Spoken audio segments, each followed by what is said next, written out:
Eu me converti aos 5 anos de idade, vivi dentro de uma igreja por 40 anos sem ter intimidade com Jesus, sem ter relacionamento com Ele, apenas servindo e vivendo uma vida longe da intimidade com Deus. Eu passei por 40 anos sem ler a Bíblia de capa a capa, sem conhecer a história da Bíblia verdadeira, sem conhecer os detalhes, sem ler, porque o Senhor deixou a Bíblia para contar a história dele para nós, para dizer por que ele veio para o mundo, como tudo começou, como que ele escolheu Abraão, a família de Abraão, Noé, a família de Noé, e depois Jesus, a vinda de Jesus, a morte de Jesus. Eu era totalmente leiga na palavra do Senhor. Eu não sabia nem as cartas que Paulo escreveu. Eu era uma analfabeta bíblica. Eu vou contar para vocês como tudo aconteceu. Para mim, ser íntima de Jesus era não faltar culto, não faltar ceia, era não faltar culto de oração, era servir na igreja, ser uma voluntária, participar de departamento, participar do círculo de oração. Isso para mim era ter intimidade com Deus. Mas, na verdade, essa minha visão era o que era ensinado, pelo menos onde eu ia, era o que era ensinado, que para você orar, você tinha que ir lá na igreja orar, porque se você orasse em casa, você não ia cumprir com o tempo e com tudo que tinha que, como tinha que ser.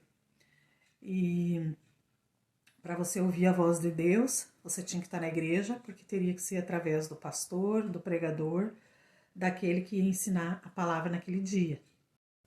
E o estudar a Bíblia é só na escola bíblica, no domingo de manhã.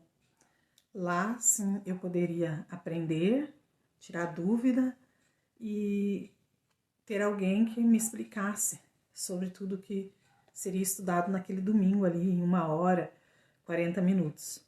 E realmente era muito pouco tempo, né? Era muito irmãos, muitas perguntas, muitas dúvidas, era muito pouco, mas era assim que a gente aprendeu. Não que isso seja errado, isso é ótimo para quem é recém-convertido, para quem está começando na fé. Mas no meu caso, eu já estava com 40 e poucos anos, indo rumo aos 50, e eu ainda não tinha aprendido, ninguém nunca me ensinou a ter essa intimidade com Deus, a começar o culto em casa, segunda a sábado, e prestar culto no domingo na igreja, entre aspas, né? Porque tinha outros dias de culto. O meu costume no meu dia a dia em casa era assim, de manhã orar, fazer aquela oração, né, normal, abençoa o dia, pedir, abençoa, abençoa, e amém, tchau, muito obrigada. E os versículos era aquele, né, Salmo 91, Salmo 23, assim, tudo muito rápido, não todos os dias, uma semana assim, outra não, ou quando realmente havia necessidade. Ou aquele que todo mundo faz, né, abrir a Bíblia e o que sair, ler ali, fechar e amém, graças a Deus. Esse era o meu dia com Deus, o meu dia a dia com Deus. Mas sempre houve algo que me incomodava muito. Só que na minha época não existia o YouTube, não existia as redes sociais, não existia nada. Então, era aquilo que você aprendia ali em 4 paredes, naquele lugar onde você congregava, e só. Deixa eu explicar um pouquinho para vocês da minha infância. Eu me converti no final de 1978, indo para 79. Nessa época eu frequentava a escola bíblica para as crianças, a escola dominical nos domingos, e o meu professor, ele só contou que Davi matou Golias. E mal ele pincelava que Davi foi rei. Ele nunca contou nada sobre o adultério de Davi, sobre as coisas que aconteceu com o filho do Davi e a filha dele. Ele nunca contou que o filho dele morreu por causa do pai, né? Por causa daquelas intrigas lá com o pai, que queria tomar o trono do Davi. Ele nunca falou a história inteira, porque ele também tinha pouca leitura bíblica. Ele sabia ler, sabia escrever, não era analfabeto, mas a leitura bíblica dele era mínima. E o que o pessoal mais sabia sobre Davi era que ele matou um gigante.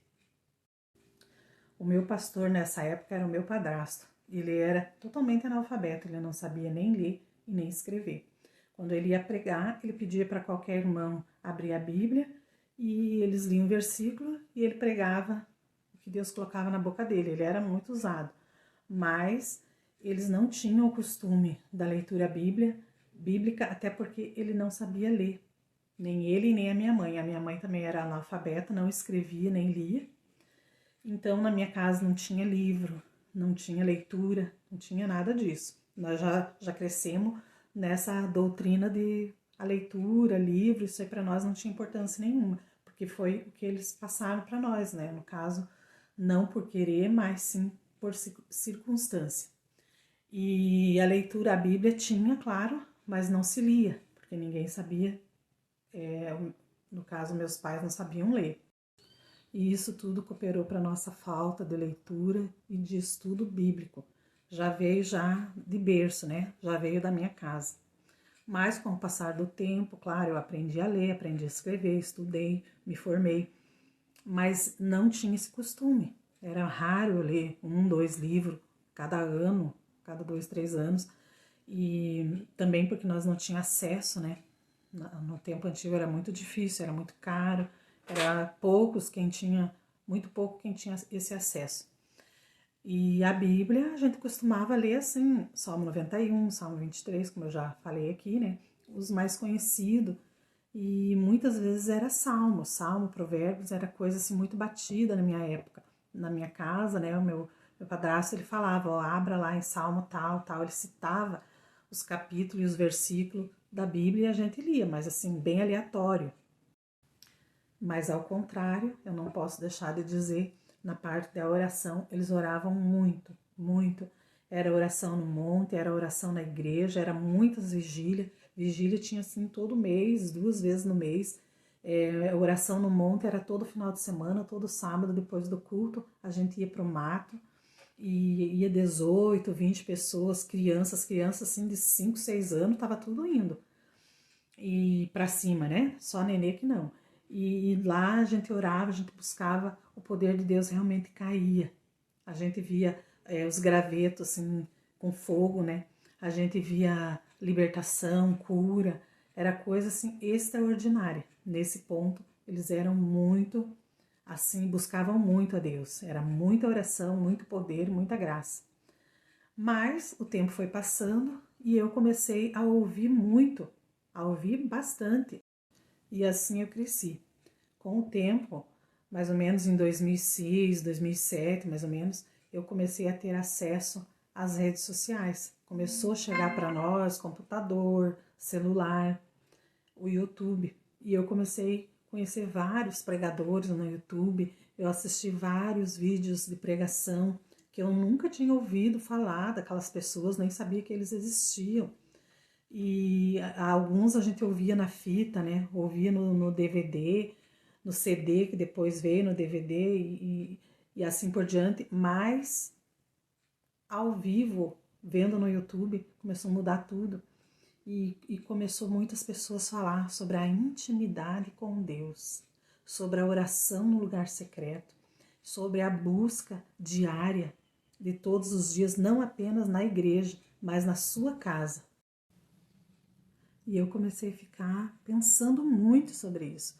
O que é essa intimidade? O que é ser íntimo de Deus? O que é ter relacionamento com Deus? Eu ouvia tudo isso. O que é essa oração no secreto? O que é entrar e fechar a porta do seu quarto? Que versículo é esse que ficava ali em Mateus 6,6 antes da oração do Pai Nosso, que eu nunca percebi, que eu nunca li?